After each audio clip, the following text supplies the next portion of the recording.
একজন মহান ব্যক্তি বলেছেন যে একজন বুদ্ধিমান ব্যক্তি তখনই বলেন যখন তার কাছে বলার কিছু থাকে। অপরদিকে একজন মূর্খ ব্যক্তি এই জন্যই বলেন কারণ তিনি বলতে চান। কম কথা বলার অর্থ এই নয় যে আপনি কম ভাবেন অথবা আপনি কম বোঝেন। কম কথা বলার অর্থ এও নয় যে আপনি পরিশ্রম করতে চান না। একটি বোকা মানুষের পরিচয় তার কথার দ্বারা হয়, আর এক বুদ্ধিমান মানুষের পরিচয় তার শান্ত থাকা থেকে। আচার্য চাণক্য বলেছেন, কোথায় কিভাবে কখন এই সব কিছু দেখে যদি কেউ কথা বলে তাহলে সে জীবনে সফল হতে পারবে। যেমন ধনুক থেকে বেরিয়ে যাওয়া বাণ ফেরত পাওয়া যায় না, তেমনি মুখ থেকে বেরিয়ে যাওয়া কথা কখনো ফেরত আসে না। তাই আপনি যখন কথা বলবেন একটু ভেবেচিন্তে কথা বলবেন। একটা কথাই আপনার জীবনকে বিভিন্ন সমস্যায় ফেলতে পারে, তাই কথা ভেবেচিন্তে বলা উচিত। আর এই কারণেই আজকে আমি আপনাদের সাইলেন্ট থাকার বেনিফিট কি এই ভিডিওটি দেখে আপনারা শিখে নিতে পারবেন কখন কিভাবে কোথায় কতটুকু কথা বলা প্রয়োজন রয়েছে। তাই বন্ধুরা, আজকে আপনাদের কথা কম বলার 5টি উপকারিতা কি তা আজ বলবো। নাম্বার 1, তারা বেশি প্রতিভাবান। যখন আপনি চুপ থেকে বোঝান তখন সামনের ব্যক্তি তার কথা বলার সুযোগ পায়। এতে সামনের ব্যক্তি ভাবেন যে আপনি মূর্খ ব্যক্তি, আপনি শোনেন বলেই তিনি বলতে ভালোবাসেন। কারণ এই পৃথিবীতে ভালো শ্রোতার সংখ্যা খুব কম। যেহেতু আপনি ভালো শ্রোতা, তাই সামনের ব্যক্তি মনে করেন যে আপনি তার কথায় গুরুত্ব দিচ্ছেন। নাম্বার 2, তারা খুব বুদ্ধিমান। তারা একেবারেই তাদের সম্পূর্ণ কথাকে বোঝায়। যে ব্যক্তি খুব সংক্ষিপ্তভাবে গুরুত্বপূর্ণ জায়গায় বক্তৃতা রাখতে পারবে, সে ব্যক্তি খুব সংক্ষিপ্তভাবে গুরুত্বপূর্ণ জায়গায় বক্তৃতা রাখতে পারবে। আমাদের ভাবনাগুলো হলো অনেকটা ঘনীভূত অ্যাসিডের ন্যায়। আমাদের কথা অনেকটা জলের মতো।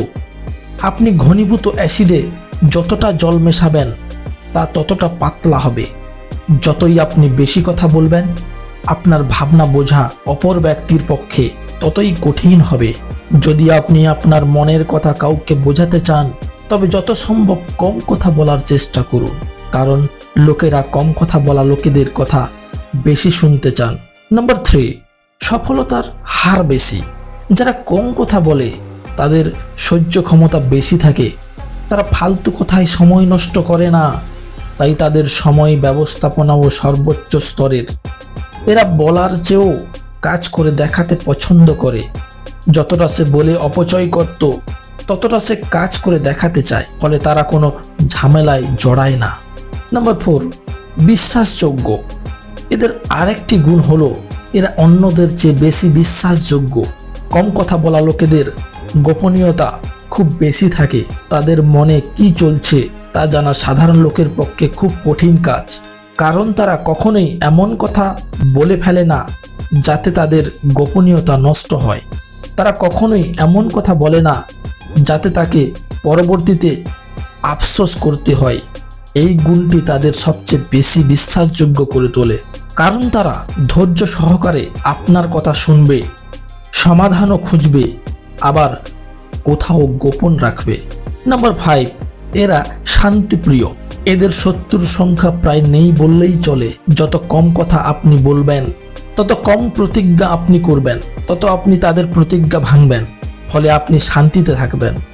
এই পৃথিবীতে যত ক্ষতি কম কথা বলে হয়েছে, তার চেয়ে বেশি ক্ষতি হয়েছে বেশি কথা বলে। মুখ থেকে ভুল করে কোনো কথা বেরিয়ে গেলে সামনের ব্যক্তি আপনাকে ছেড়ে কথা বলবেন না। এতে আপনার শান্তি নষ্ট হবে। তাই যত কম কথা আপনি বলবেন, তত আপনি নিজে শান্তিতে থাকবেন আর অন্যদেরও শান্তিতে রাখবেন।